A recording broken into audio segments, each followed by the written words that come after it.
जय मां भद्रकाली। दोस्तों, बहुत बहुत स्वागत है आपका हमारे चैनल पर। तो दोस्तों, आज इस महामारी के ऊपर आप लोगों को मैं एक वीडियो बना के आप लोगों तक भेजने की कोशिश कर रहा हूं, और इस वीडियो तक को आप लोग अंत तक देखिए और इस वीडियो में बताई गई बातों पर आप लोग विचार करिए, अमल करिए। यह समाज के लिए, देश के लिए, हमारे लिए, आपके लिए, हमारे आपके परिवार के लिए, सबके लिए लाभदायक होगा।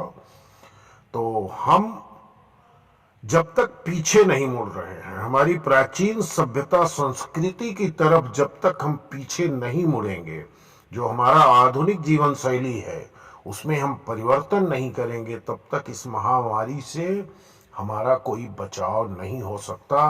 क्योंकि एक महामारी अभी खत्म नहीं हुई थी कि दूसरी हमारे सर पर आ चुकी है। और तो हम आज आप लोगों को बताएंगे इस पौधे की पूजा करना, और वो पौधा है पीपल। पीपल की पूजा करने से शनि देव प्रसन्न होते हैं। ये हो गई एक धार्मिक बातें। लेकिन धर्म और विज्ञान से जुड़ी बातें जो दोनों महत्वपूर्ण हैं, वह बात होती है कि हर प्राणी, भारत का हर नागरिक अपने घर में दोनों समय हवन करे।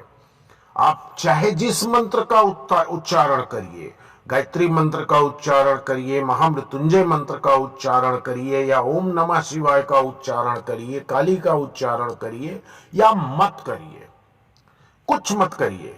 आप पवित्रता के साथ हवन कुंड बना करके, अगर आप शहर में रह रहे हैं तो घर में अपने रखे तावा के ऊपर थोड़ी सी लकड़ी या उपला जला करके और उसमें हवन सामग्री जरूर डालें। अगर आप हवन सामग्री तैयार नहीं कर सकते हैं तो रेडीमेड हवन सामग्री जो आती है, उसमें सिर्फ आप अपने घर से गुड़ और घी मिला करके आप कुछ ना कुछ घर में हवन जरूर करिए। और उस धुआं से, उस हवन की आहुति के धुएं से, जो उसमें हवन में सामग्री पड़ी हुई है, उसके धुएं से ये जो कीटाणु हैं, जो वायरस फैला है, उसका धीरे धीरे धीरे धीरे अंत होगा। लेकिन ये हमारे आप और एक जन के करने से नहीं होगा, ये पूरे भारत को करना होगा। भारत के हर आदमी को अपनी प्राचीन सभ्यता को दोहराना होगा, और शाम को सुबह दोनों समय आप हवन जरूर करिए। और उसका धुआं हमारे समाज को बचाएगा, हमारे परिवार को बचाएगा। धर्मशास्त्रों में कई तरह के पौधों का जिक्र मिलता है, जो कि ग्रह नक्षत्र संबंधी परेशानियों को चुटकियों में दूर कर देते हैं। लेकिन बात जब शनिदेव के प्रकोप से राहत पाने की आती है, तब अन्य पूजा के साथ ही पीपल वृक्ष के उपाय की बात की जाती है। वही वर्तमान में आज जो महामारी संक्रमण को लेकर ज्योतिष इसके कारण में शनि को भी एक महत्वपूर्ण मान रहे हैं, शनि की एक तरजीह दे रहे हैं। लेकिन पीपल को घर में लगाने की मनाही है, तो कई बार इसकी पूजा कर पाना संभव नहीं होता है। खास करके आज लॉकडाउन के इस पीरियड में, जब आप बाहर नहीं निकल पा रहे हैं, बाहर निकलने से आपको सेहत का नुकसान है, तो आप कदापि लॉकडाउन में घर से बाहर न निकलिए। यदि निकलते हैं तो आप मास्क का उपयोग जरूर करिए, सैनिटाइजर का उपयोग करके ही निकलिए। वहीं दूसरी ओर प्राचीन भारतीय संस्कृति में दिनचर्या का शुभारंभ हवन, यज्ञ, अग्निहोत्र आज से होता था। आज से हमारा जो पिछला सनातन धर्म था, उसमें सुबह 4 बजे हर घर में हवन होती थी। तपस्वी और ऋषिमुनियों से लेकर सदगृहस्थों, बटुक ब्रह्मचारियों तक नित्य प्रति यज्ञ किया करते थे। प्रातः और सायं यज्ञ करके संसार के विविध रोगों का निवारण करते थे। ब्रह्म वर्चस्व शोध संस्थान के द्वारा एक किताब लिखी गई है, यज्ञ चिकित्सा। उसमें बताया गया है कि यज्ञों का वैज्ञानिक आधार क्या है। तो दोस्तों, आज जो वायरस है, उसकी वैक्सीन बनाने के लिए दुनिया भर में रिसर्च चल रहा है। हालांकि इसके इलाज के लिए अभी तक कोई भी पुख्ता दवाई तैयार नहीं की जा सकी, लेकिन इसकी रोकथाम के लिए और इम्यूनिटी सिस्टम को बढ़ाने के लिए आयुर्वेद में उपाय और प्राचीन चिकित्सा पद्धति का सहारा जरूर लिया जा रहा है। और जानकारों की माने तो इसी क्रम में संक्रमण की रोकथाम और विषाणुओं को नष्ट करने के लिए प्राचीन वेद और पुराण में यज्ञ करने की बात कही गई है और वातावरण की शुद्धि के लिए बहुत ही कारगर बताया गया है। ऐसे समझें कि यज्ञ के धार्मिक और वैज्ञानिक दोनों पहलू हैं। वेद काल से भारत में यज्ञ कर्म किए जाते हैं। भारतीय संस्कृति में यज्ञों का आध्यात्मिक लाभ तो है ही, परंतु वैज्ञानिक स्तर पर भी अनेक लाभ बताए गए हैं। सहज, सरल और प्रतिदिन किया जाने वाला यज्ञ अग्निहोत्र कहा जा रहा है। अग्निहोत्र नियमित करने से वातावरण की शुद्धि होती है। इतना ही नहीं, इसे करने वाले व्यक्ति की शारीरिक, मानसिक और आध्यात्मिक शुद्धि भी होती है। साथ ही वास्तु और पर्यावरण की भी रक्षा होती है।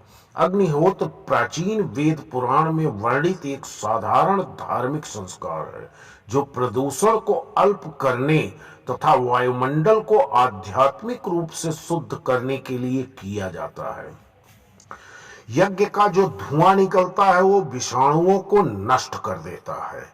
अग्निहोत्र करने के लिए किसी पुरोहित को या किसी पंडित को बुलाने की, दान धर्म करने की आवश्यकता नहीं होती है। इसके लिए कोई बंधन भी नहीं है। सामान्य व्यक्ति यह घर में, खेत में, कार्यालय में 10 मिनट में कहीं भी कर सकता है और इसका कोई बहुत बड़ा खर्च भी नहीं होता है। अग्निहोत्र नित्य करने को से धर्माचरण तो होता ही है, साथ ही पर्यावरण के साथ ही समाज की भी रक्षा होती है। अग्निहोत्र के संदर्भ में अनेक वैज्ञानिक प्रयोग किए गए हैं जो कि यह बताते हैं कि इसका धुआं निगेटिव एनर्जी को खत्म करने के साथ ही वातावरण से विषाणुओं का भी नाश करता है। तो आज हम बताते हैं आपसे, आप लोगों के साथ चर्चा कर रहे हैं यज्ञ से होने वाले लाभ के बारे में। प्रदूषित हवा से घातक सल्फर डाइऑक्साइड का असर 10 गुना कम होता है। पौधों की वृद्धि नियमित की अपेक्षा अधिक होती है।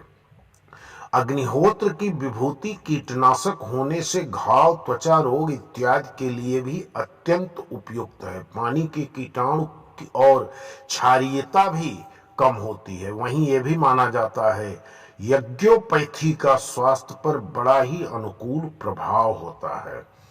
तो आज जो हालात है, देश की हालात है, हमारे धर्माचार्य लोग, हमारे पुराण, हमारे जो ज्योतिषाचार्य लोग हैं उसमें शनि का प्रभाव भी मान रहे हैं।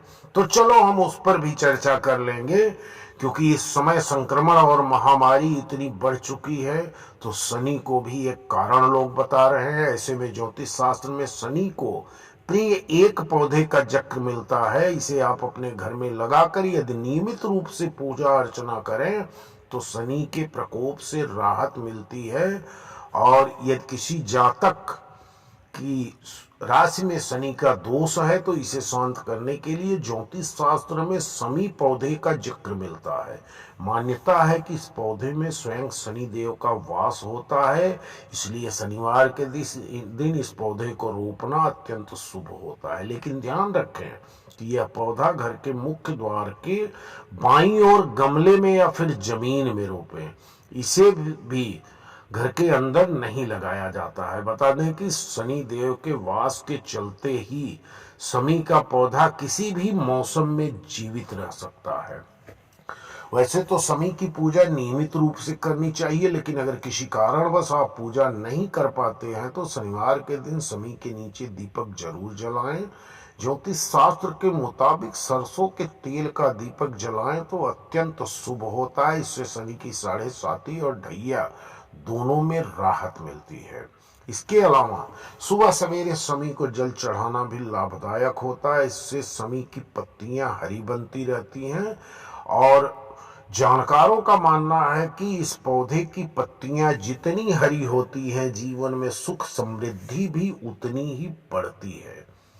तो आपको सेहत जैसी परेशानियां आज आपको ही नहीं है, पूरे देश को है, पूरे समाज को है। तो शनि के प्रकोप के चलते कई बार एक्सीडेंट या फिर सेहत संबंधी परेशानियां भी लगी रहती हैं। यदि किसी के साथ यह दिक्कत है तो शमी के लकड़ी का प्रयोग भी कर सकते हैं। इसके लिए किसी भी शनिवार को समी के पौधे से थोड़ी सी लकड़ी तोड़कर काले धागे में लपेट कर धारण करने से साथ ही मन शनि देव से प्रार्थना करें कि जो अपराध या गलतियां जाने अनजाने में हमसे हुई है उसके लिए हम क्षमा मांग रहे हैं, आप हमारे ऊपर कृपा दृष्टि बनाए रखें। इसके अलावा शनि शांति के लिए आप शमी की लकड़ी पर काले तिल से पूजन हवन कर सकते हैं, इससे भी शनि देव प्रसन्न होते हैं। तो अब हम बात करेंगे यज्ञों की। तो यज्ञों के माध्यम से शारीरिक, मानसिक और आध्यात्मिक लाभ उठाया जा सकता है और विभिन्न रोगों से छुटकारा भी पाया जा सकता है। इतना ही नहीं, संपूर्ण वैज्ञानिक एवं वैदिक विधि से किए गए यज्ञ से वृक्ष वनस्पतियों की अभिवृद्धि भी की जा सकती है। यज्ञ अनुसंधान वैज्ञानिक अध्यात्मवाद की यह एक शोध है। शारीरिक रोगों के साथ ही मानसिक रोग, मनोविकृतियां से उत्पन्न विपन्नता से भी छुटकारा पाने के लिए यज्ञ चिकित्सा से बढ़कर कोई उपयुक्त उपचार नहीं है और यह एक समग्र चिकित्सा की विशुद्ध वैज्ञानिक पद्धति है जो एलोपैथी, होम्योपैथी आदि की तरह ही सिद्ध हुई है। ब्रह्म वर्चस्व में लिखा है, भिन्न भिन्न रोगों के लिए विशेष प्रकार की हवन सामग्री प्रयुक्त करके जो परिणाम आए हैं वह बहुत ही उत्साहजनक हैं। यज्ञोपैथी में इस बात का विशेष ध्यान रखा गया है कि आयुर्वेद में जिस रोग की जो औषधि बताई गई है उसे खाने के साथ ही उस वनौषधि को पलाश, उदुम्बर, आम, पीपल आदि की समिधाओं के साथ नियमित रूप से हवन किया जाए तो काम समय से अधिक लाभ मिलता है। यानी कि जो चीज आप दवाओं के साथ इन औषधियों को जलाकर उसका धुआं अगर आपके शरीर को मिल रहा है तो उससे भी आपको लाभ मिलेगा। अब बात करेंगे भैषज यज्ञ। आरोग्य वृद्धि और रोग निवारण के लिए किए गए यज्ञों में भैषज यज्ञ कहते हैं। इसके तहत रोगी के शरीर में कौन सी व्याधि बढ़ी है और कौन से तत्व घट या बढ़ गए हैं उनकी पूर्ति करके शरीर की धातुओं का संतुलन ठीक करने के लिए किन औषधियों की आवश्यकता है, ऐसा निर्णय करके वनौषधियों से हवन सामग्री बनाकर उसी प्रकृति के वेद मंत्रों से आहुतियां दिलाकर हवन कराया जाता है। माना जाता है कि यज्ञ के धुएं से रहने और उसी वायु से सुवासित जलवायु एवं आहार का सेवन करने से रोगी को बड़ा आराम मिलता है। तो दोस्तों, आज जो हमारे बीच महामारी चल रही है, इन औषधियों से आप हवन सामग्री बना सकते हैं जिसमें अगर, तगर, जटामासी, हाउबेर, नीम पत्ती या छाल, तुलसी, गिलोय, कालमेघ, भुइयावला, जायफल, जावित्री, आज्ञा घास, कड़वी बच, नागरमोथा, सुगंधबाला, लौंग, कपूर, कपूर तुलसी, देवदारू, शीतल चीनी, सफेद चंदन, दारू हल्दी, इन सभी सामग्री को समान मात्रा में मिलाकर प्रयोग करें। इस सामग्री की औषध युक्त हवन सामग्री बनाने के उपयोग किया जा सकता है। औषधीय हवन सामग्री जिसमें कपूर, गौघृत अवश्य हो, लेकिन गायत्री एवं महामृत्युंजय मंत्र की आहुति अवश्य दी जाए। और यदि यह सामग्री न मिल पाए तो सामान्य हवन सामग्री का प्रयोग करें। माना जाता है कि इससे घर में विषाणु नष्ट होते हैं, रोग प्रतिरोधक क्षमता बढ़ेगी एवं सकारात्मकता का निर्माण होगा। यदि चिकित्सा के जानकार कहते हैं कि इससे सूक्ष्म परमाणु सीधे रक्त प्रवाह में पहुंचते हैं और पाचन शक्ति पर बोझ नहीं बल्कि मुख द्वारा ज्यादा पौष्टिक पाचन प्रणाली को लड़खड़ा सकते हैं। मुख द्वारा दी गई औषधि का कुछ अंश रक्त में जाकर शेष मल मूत्र से बाहर निकल जाता है। इस प्रकार कुछ ही मांग इच्छित अवयवों तक पहुंचता है।